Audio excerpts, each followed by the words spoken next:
Donald Trump is federalizing the police department in Washington, D.C. He claims crime is out of hand in spite of the fact that data shows it's dropped off significantly. But Donald Trump has to do this for a couple of reasons.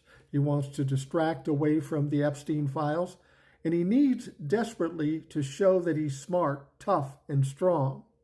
Now, usually he fucks up when he does this, and he will fuck up in this situation. But the real question is, why Washington, D.C.?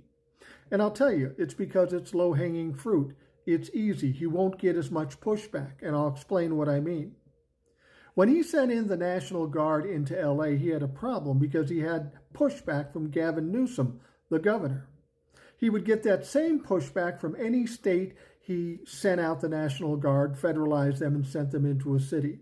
He's going to come up against people like J.B. Pritzker or Kathy Hochul or Gavin Newsom. They're going to push back. But see, in Washington, D.C., there's one big difference.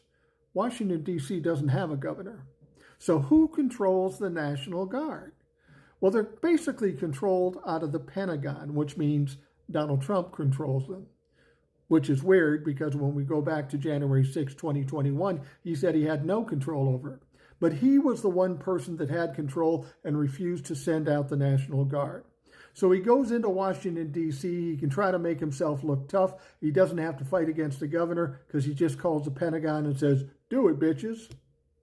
That's why he's picking Washington, D.C. Now, Donald Trump has probably made some miscalculations because the people of Washington, D.C. and around the country, when they see this kind of activity, aren't going to be happy.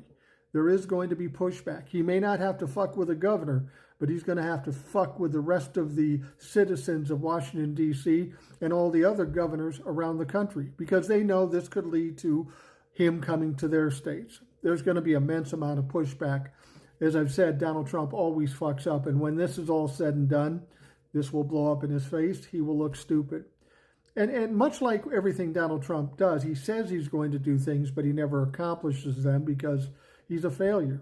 I mean, even the deportations, I'm going to do mass deportations. He hasn't even come close to what the numbers Obama created when he was deporting people, and he did it properly.